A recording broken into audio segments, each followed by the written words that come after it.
ಏನು ಮರದ ಕೊಂಬೆ ಬಿದ್ದು ಬೈಕ್ ಸವಾರ ಬಿದ್ದು ಸ್ಥಳದಲ್ಲೇ ಗಂಭೀರವಾಗಿದೆ. ಬೆಂಗಳೂರಿನ ರಾಜಾಜಿನಗರದಲ್ಲಿ ನಡೆದಿರುವಂತಹ ಘಟನೆ ಇದು. ಮರದ ಕೊಂಬೆ ತಲೆಗೆ ಬಿದ್ದು ಕೋಮಾ ಸ್ಥಿತಿಗೆ ಸವಾರ ತಲುಪಿದ್ದ ನೋಡಿ. ಮರದ ಕೊಂಬೆ ಬಿದ್ದು ಬೈಕ್ ಸವಾರನ ಸ್ಥಿತಿ ಗಂಭೀರ ಆಗಿದೆ. ಬೆಂಗಳೂರಿನ ರಾಜಾಜಿನಗರದಲ್ಲಿ ಆಗಿರೋ ಘಟನೆ ಇದು. ಚಿಂತಾಜನಕ ಸ್ಥಿತಿಯಲ್ಲಿರುವಂತಹ ಬೈಕ್ ಸವಾರನಿಗೆ ಚಿಕಿತ್ಸೆಯನ್ನ ನೀಡಲಾಗ್ತಾ ಇದೆ. ಬೈಕ್ ಸವಾರರೇ ದಯಮಾಡಿ ಹೆಲ್ಮೆಟ್ ಹಾಕೊಳ್ರಿ. ಹೆಲ್ಮೆಟ್ ಅನ್ನ ತಪ್ಪಿಸಬೇಡಿ ಯಾವುದೇ ಕಾರಣಕ್ಕೂ. ಬೈಕ್ ಸವಾರರೇ ಹೆಲ್ಮೆಟ್ ಕಡ್ಡಾಯ. ನಿಮ್ಮ ಜೀವಕ್ಕೂ ಕೂಡ ಹೆಲ್ಮೆಟ್ ಬೇಕು. ಮರದ ಕೊಂಬೆ ಬಿದ್ದು ಬೈಕ್ ಸವಾರನ ಸ್ಥಿತಿ ಗಂಭೀರ ಆಗಿದೆ. ಚಲಿಸ್ತಾ ಇರುವಂತ ವೇಳೆ ಸರಿಯಾಗಿ ತಲೆ ಮೇಲೆ ಬಿದ್ದಿದೆ ಕೊಂಬೆ. ಬೈಕ್ ಸವಾರ ಹೆಲ್ಮೆಟ್ ಏನಾದರೂ ಕೂಡ ಹಾಕೊಂಡಿರಲಿಲ್ಲ ಅಂದಿದ್ರೆ ಅನಾಹುತ ಆಗ್ತಾ ಇತ್ತು.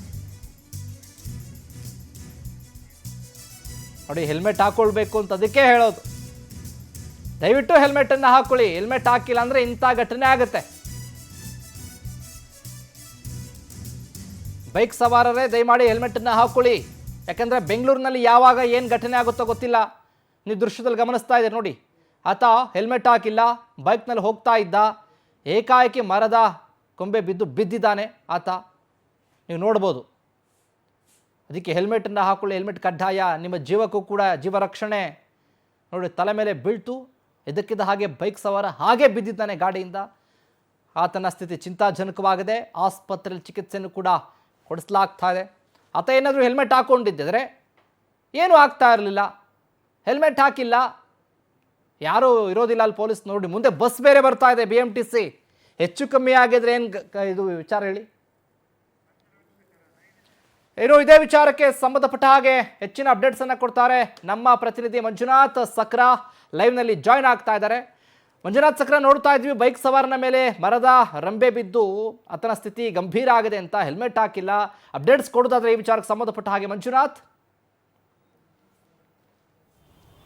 ಶಿವು, ಬೆಂಗಳೂರು ನಗರದಲ್ಲಿ ಇಂತಹ ಪ್ರಕರಣಗಳನ್ನ ನಾವು ಈಗಾಗಲೇ ಸಾಕಷ್ಟು ನೋಡಿದ್ದೀವಿ. ಯಾಕಂದರೆ ಎಲ್ಲೋ ಒಂದು ಕಡೆ ಈ ರೀತಿ ಒಣಗಿದ ಮರಗಳು ಏನಿದ್ದಾವೆ, ಮರಗಳು ಇವತ್ತು ನಾಳೆ ಜನರ ಮೇಲೆ ಬೀಳ್ಬೋದು, ಸಾರ್ವಜನಿಕರ ಮೇಲೆ ಬೀಳ್ಬೋದು, ಅಥವಾ ಪ್ರಯಾಣ ಮಾಡ್ತಿರುವಂತಹ ವಾಹನ ಸವಾರ ಯಾವ ಬೇಕಾದ್ರೂ ಇಂತಹ ಮರದ ತುಂಡುಗಳು ಬಿದ್ದು ಪ್ರಾಣಾಪಾಯದಿಂದ ಡೆತ್ ಆಗಿರುವಂಥ ಕೇಸ್ಗಳನ್ನು, ಪ್ರಕರಣಗಳನ್ನು ನಾವು ಈಗಾಗಲೇ ನೋಡಿದ್ವಿ.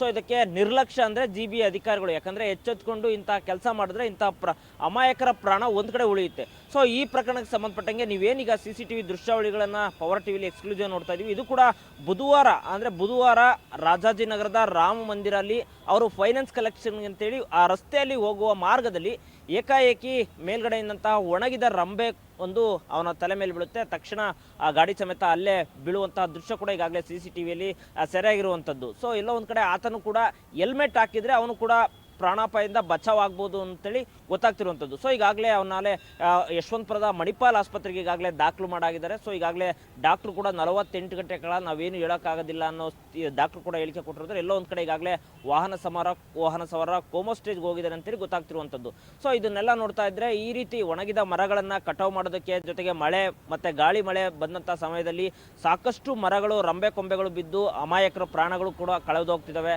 ಸೊ ಸಾರ್ವಜನಿಕರು ನಡೆದುಕೊಂಡು ಹೋಗುವಂಥ ಸಮಯದಲ್ಲಿ ಇಂತಹ ಸಮಸ್ಯೆಗಳಾಗಿ ಇಂತಹ ಮರದ ರೊಂಬೆ ಕೊಂಬೆಗಳು ಬಿದ್ದು ಪ್ರಾಣವನ್ನು ಕಳೆದುಕೊಂಡು ಗಾಯಗೊಂಡು ಆಸ್ಪತ್ರೆಗೆ ದಾಖಲಾಗ್ತಿದ್ದಾರೆ. ಸೊ ಇಂಥ ಪ್ರಕರಣಗಳನ್ನ ನೋಡ್ತಾ ಇದ್ರೆ GB ಅಧಿಕಾರಿಗಳು ಎಚ್ಚೆತ್ಕೊಂಡು ಯಾವ ಮರದ ರಂಬೆ ಕೊಂಬೆಗಳು ಬೀಳುವಂತಹ ಸ್ಥಿತಿಯಲ್ಲಿದ್ದಾವೆ, ಯಾವಾಗ ಮಳೆ ಗಾಳಿ ಬಂದರೆ ಜನರ ಮೇಲೆ ಬೀಳುವಂತಹ ಸ್ಥಿತಿ, ಅದನ್ನೆಲ್ಲ ಕಟಾವು ಮಾಡಬೇಕು ಅಂತೇಳಿ ಅಧಿಕಾರಿಗಳು ಕೂಡ ಎಚ್ಚೆತ್ಕೊಳ್ಬೇಕಾಯಿತು.